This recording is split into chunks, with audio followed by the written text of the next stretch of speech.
a sharpshooter at Paul's masquerade. I in both face and mind are free for you to draw. I'm a sharpshooter, have no face to show. Please don't take off my mask, my disguise.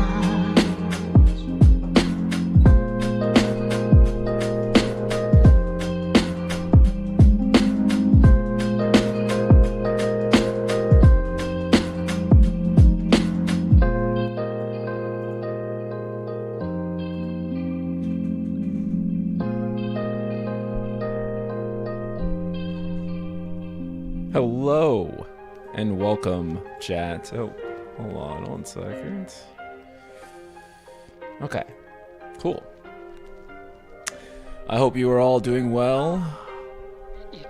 So we got Silent Hill F today, and we also have Final Fantasy VII Remake news. Potentially some good news too, which Final Fantasy has been desperately needing for a minute. So I'm super excited to talk about that. Tell Baby Sil you miss him, I will. I'll do exactly that. Matter of fact, I'll literally tell him right now.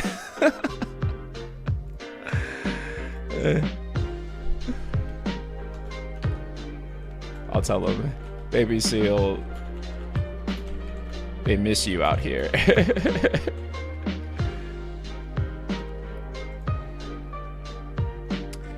Oh, the music? Oh yeah, by the way, if you want this playlist, then you can get it right here. I'll also share it in the Twitch chat for anyone who wants it. It's a damn good playlist. So, anyways, we do have some FF7R news that we're going to talk about in a little bit here. Regarding the sales, too. So, unfortunately, it's still not an exact number. So, anyone hoping that, you know, we're going to see like 20 million units sold today, unfortunately, that's not the case. But we are going to see a sign of confidence at the very least that Rebirth is not like completely crashing out as some people suspected that it might be. And you know, I never thought that Rebirth was doing that bad, to be honest. Mostly because Rebirth reuses so much from Final Fantasy VII Remake in terms of animations and code and things like that. So I didn't think that they were like basically how should I say? Like, I didn't think that the game was like not that profitable like at all, because again, it's built off of so much from Remake. Remake was kind of the first big initial expense, and then Rebirth reuses so much of that, so that I imagine that Part 3, in a lot of ways, is going to be the cheaper game to develop of the 3 games, right? I imagine that the cost is steadily going down. The biggest cost incurred by the Remake project was 100% the first fucking game. Like, no question. Not only did they, you know, have to pay the initial cost of getting everything set up, they also had to pay because of CyberConnect 2. So they had CyberConnect 2 developing things, and then they had to move it back in-house. And so they spent a lot of money doing that. It seems that the sales of Rebirth is doing better than we thought, according to Hamaguchi. I never doubted Rebirth is probably pushing 4 million. I think it might even be closer to 5, honestly. But again, I guess at the same time, it doesn't necessarily change much, because that's where I thought it was from the beginning. So I guess that's like still kind of like we're in the same place ultimately, which is that Rebirth probably didn't, you know, it probably didn't set like new records. Neither did 16. But yeah, it's probably in like the 4 to 5 million range. Both of them probably are, which is good. But a still decline from previous entries, which may be to be expected. Square loves the 5 million milestone, so if it reaches 5 million, they'd announce it, I think. Yeah. I think that Rebirth is close to 5 million. I know, and maybe my hotter take is that I do think that Rebirth actually outsold 16, which I know most people think the opposite because they announced Rebirth's numbers. I think that they have reasons that they may be waiting to announce Rebirth's number. But when you look at the PC sales, which we do have a good estimate on, we know that it sold over 1 million on PC. And we know 16 did not do that. So actually, I do think that Rebirth outperformed 16. I'm not just saying that because I'm biased toward Rebirth. I mean, I am. I'm just going to be honest. But I don't think that's... I don't think that's why... that's like the truth just because I like that game more. But okay. So let's go ahead and take a look at the news here. Let me go ahead and pull it up. So we're going to start by looking at the old article. Let's start by looking at the old shit. So that we can get a frame of reference. Hold on. That's the wrong one.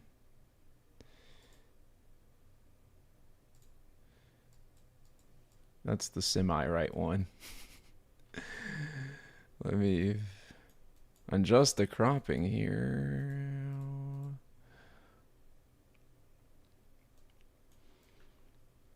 Okay, so this is the old article. Let's start with this. So previously, Square Enix had said that Final Fantasy VII Rebirth and Final Fantasy XVI did not meet profit expectations. This came via their financial report.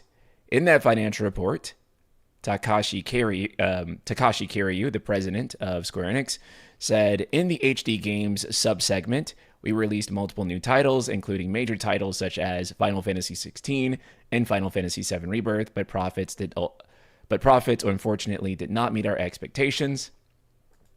Further, he stated that the initial sales of Foam Stars and Final Fantasy VII Rebirth, released in Q4 of the last financial year, were not as strong as expected. Lol, Foam Stars. I don't know what they were expecting from Foam Stars. I mean, if Foam Stars sold 5 units, to me, Foam Stars exceeded expectations. But yeah. So, however, we recently got a brand new interview with the game's director, Naoki Hamaguchi. And in this interview, let me center it. Fuck. I hate how every fucking website is different ass scaling here. We'll just do this. So in this interview, Hamaguchi has said that Final Fantasy VII Rebirth is selling well, and there is no need to worry about the trilogy's finale. So let's look at what he actually said in this interview. I think that starts right here. Yeah, this is just them talking about the Metascore. We go down. The second entry, Final Fantasy VII Rebirth, has been doing well both on PS5 and PC.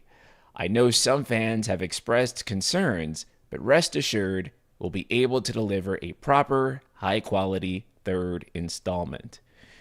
So, what does this mean? Because on one hand, you have Square Enix's previous financial report that was did not meet expectations. And now you have the director who's it's doing well on PS5 and PC, and you don't need to worry about the third part.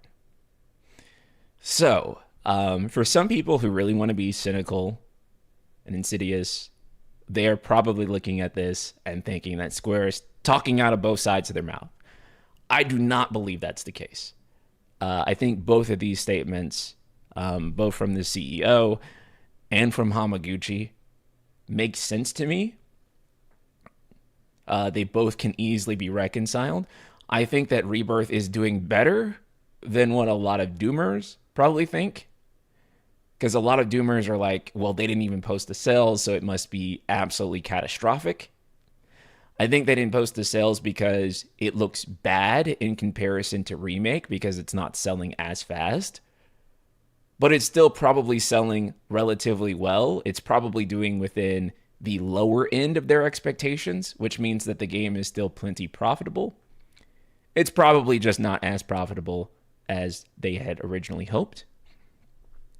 Another thing, too, is that Final Fantasy VII Rebirth, having the privilege to reuse a lot of the code and assets from Final Fantasy VII Remake, means that Rebirth probably was not as expensive as a new ground up AAA title.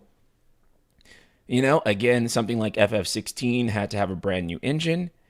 It did not have an entire base of assets to pull from in the way that Trilogy has. And so I imagine that Rebirth probably cost a lot less than Remake did overall.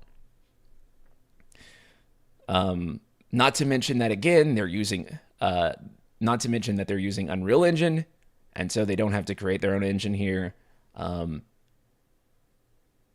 So, you know, they don't really have to spend quite as much in order to get a really high quality game, and that is the power of being able to reuse things. So I don't think that it's Square talking outside, like talking out of both sides of their mouth or anything crazy like that. I don't think that they're contradicting themselves. I think that Rebirth did really good. It probably did not meet the higher end of their expectations, which is to say that it probably didn't sell as much as they wanted it to see growth. But it still sold well enough such that the third part of the trilogy will still probably be fairly profitable, especially considering that there is a strong chance, considering how they're currently speaking, that part 3 is going to have a simultaneous launch on all platforms. And that will probably make it do better, possibly on day one, than Rebirth did, right? Because, I mean, obviously as a fan, I got the game on PS5, and then I got the game again on PC. However, you know, if I was just a normal guy who wasn't as dedicated to this series and I only had a PC, as many people have opted for this generation rather than being PC and PS5, a lot of those people will end up checking out part 3 on PC initially. So I think that is going to boost Final Fantasy VII Return. Well, we know it's not Requiem or Revival. I'm going to go with Return. It's going to boost its day one sales, I imagine, at least. Will that benefit it as much in the long term? Will that make it sell more than Rebirth in the long term? Impossible to say right now. Any idea how much investors and execs care about full price sales versus discounted bundles/sales, assuming full price is more valuable for the bottom line? I mean, profit's profit. For them, you know, if they can sell more full price games, that's even better. Bundles and discounts are just a way to extract even more sales from you. So, another thing too is that, you know, there are definitely people out there who've been holding out for all 3 parts of the Final Fantasy VII Trilogy to release. And I think that they are going to buy in. I also think that a lot of physical collectors, if they make a really sick physical edition of all 3 games bundled together, that a lot of people are also going to buy that. And, you know, as Steam sales happen throughout the years, I imagine that they'll get pretty good numbers. Like, if I had to make a call altogether, I'll say that the trilogy will sell like 20 million units lifetime, right? That's like what I think will happen. So I think that Final Fantasy VII Remake will do... I mean, Final Fantasy VII Remake is currently at 7 million. So let's say that Final Fantasy VII Remake lifetime hits 10 million. And then let's say Rebirth lifetime hits 6 million. And then let's say Return hits 4 million lifetime. Then they've sold 20 million units of FF7 Trilogy. And um, the way that Square will probably spin that is that they're going to say, "Hey, we sold 20 million units of Final Fantasy VII remake series." And then they will say that's an increase from the original Final Fantasy VII, which debatably may or may not be, depending on how you look at it. But the overall profit of that might actually be greater, depending. I don't know, when you factor in the development costs, they may say that they made more money than what the original game was by doing that. And they'll call it a success. They'll need to get out a lot of investment from cross-platform players who missed out for the longest time to care about the third game releasing on day one and other platforms. Yeah. We'll Switch 2 and seeing what Final Fantasy VII Remake does on Switch 2 in Japan is kind of the big moment, right? Because we know that Final Fantasy can do well on PC, especially if it's closer to release. But seeing what it's going to do on Switch for the Japanese audience is kind of like, it's kind of what we're most curious to find out about. So, hopefully that is going to be really successful for them. So we will find out. And then the rest of this interview, Hamaguchi also says that work on the next title is progressing smoothly. Development is going extremely well, and the game is shaping up nicely. A lot of content is already playable, and the game's direction and form are firmly set in place. Right now, the team is united around refining everything. While Square isn't ready to announce the finale's release date just yet, Hamaguchi says the project is moving right along schedule. For new players discovering Final Fantasy VII Remake Integrate on Nintendo Switch 2 or Xbox Series XS, I would love for you to enjoy that first. I'd love for you to first enjoy that experience, then also play the second game when it launches, while anticipating the third installment. Now, the really exciting part of this is that he's saying that a lot of content is already playable on the third game, and the direction and form are firmly set in place. So that means that part 3 is already basically coming together. For the content to be playable, that means that they're pretty deep in development. To the point of where I do believe that we're currently on track for a 2027 release date. I think this game could be revealed as early as the Game Awards, but it may be revealed next year, honestly.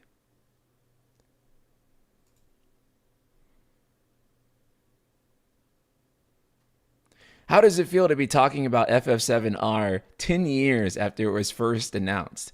Boy, that is a question, right? God, dude, that is crazy.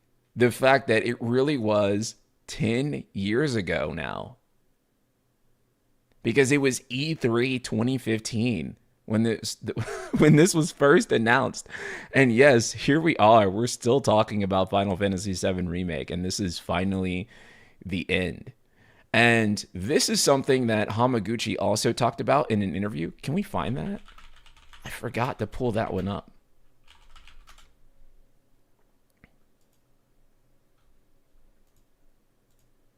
Hamaguchi just recently talked about it.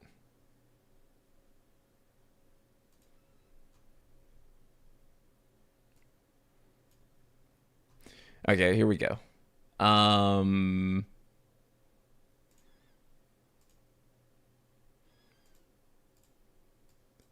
So Hamaguchi just said in an interview when talking about, because we were just talking about how long FF7R took.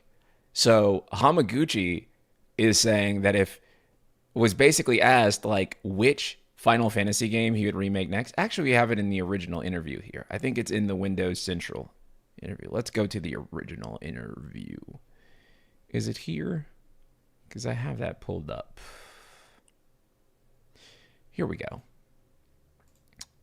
Nice. Yeah, so in this Windows Central interview, Hamaguchi was asked which Final Fantasy remake he would want to tackle next, and he said, "If I had all the time and money in the world, Final Fantasy VI is my favorite mainline title. That would be very cool to take on as a remake. That being said, I put my heart and soul into the Final Fantasy VII Remake series for over a decade now. Working on something completely new would be quite fun as well." Okay, awesome answer, right? Because he chose the game that most people would prefer to see. At least I would prefer to see like a Final Fantasy VI remake. I think it'd be cool. At the same time, remaking Final Fantasy VI would be fucking insane. It would be more difficult to remake FF6 than it would be to remake FF7, right?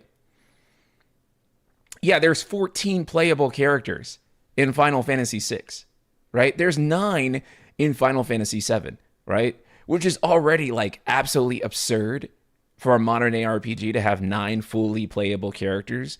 So imagine doing 14 of them, which is nuts. 2 world maps, yeah.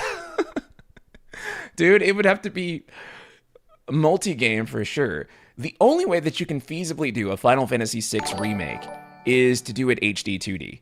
Otherwise, it would be utterly insane. Robert Smith, thank you so much for the super chat. Off topic, but it's sad that this is that this year is Chrono Trigger's 30th anniversary, and we get literally nothing. Even a port of the GBA version or an HD 2D remaster of the GBA would be awesome. Again, thank you for the super chat. And yeah, you're right. I do want to believe that an HD 2D remake of Chrono Trigger is in development somewhere. It would only make sense. I think it would be just ridiculous if nothing ever happens with Chrono Trigger. Hopefully something is in the works. I think with the way that they're doing all of these remakes, we're getting a remake of every single Dragon Quest game ever. Like it would be utterly insane if none of that added up to also a Chrono Trigger remake. So I think it is going to happen. The question is just when. It is unfortunate that they're probably going to miss the 30th anniversary, though. Here's my counterpoint. Make FF6 Remake akin to how they did 11 of Zelda's Link's Awakening? You mean like the 3D style with the top-down camera? I mean, yeah, they can do that. They can definitely do like a chibi remake or an HD 2D remake, but they can't remake it as a AAA game. It's it's fucking impossible to remake FF6 as a AAA game. That's why he specifically says here, if I had all the time and money in the world, it would take like 20 years to remake FF6. Kitase wasn't lying when he said that. SNES games were just bigger because they could be bigger, and it was just easier to do it. Another route would be to make it following FF10's philosophy. People would be remiss without a traditional world map, but if it's chock full of a ton of content, it would be fine. Yeah, for sure. I mean, I do think that people are wanting the return, though, of a traditional world map by now. So we'll see. We'll see. I don't think that they need to do open world, though. That's something that they can curve like with future titles. At least with the 6 remake, that would also help. But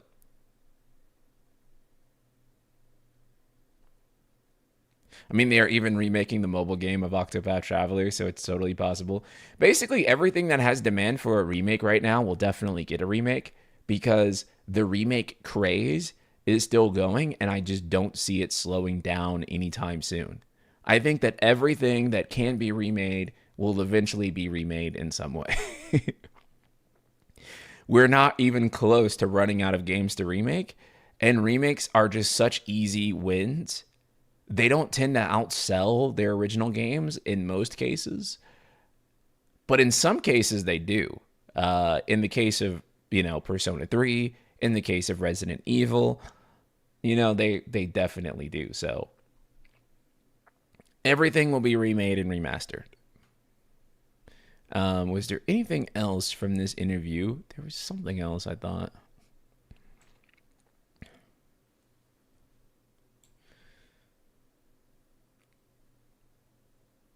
Someone who played it whenever. Oh, yes, yes, yes. So this is also a really interesting part of the interview. So let's take a look at this. It says that Final Fantasy VII Remake is a bit of a misnomer. It's not a direct remake in the sense that it directly mirrors the original. It diverges in pretty large ways from what fans of the original might expect, both in terms of story and gameplay, while leaving many of the big nostalgic story beats intact.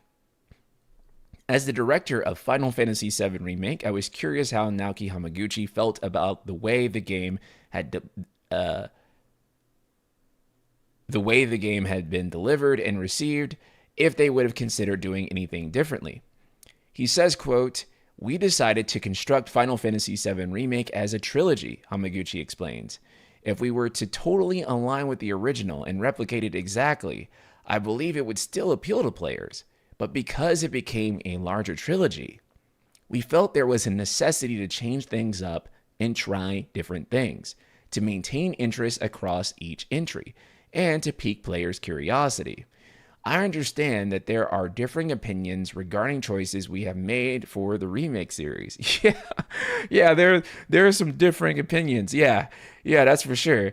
But I think as a whole, as a developer, I do think that these were the right decisions to make.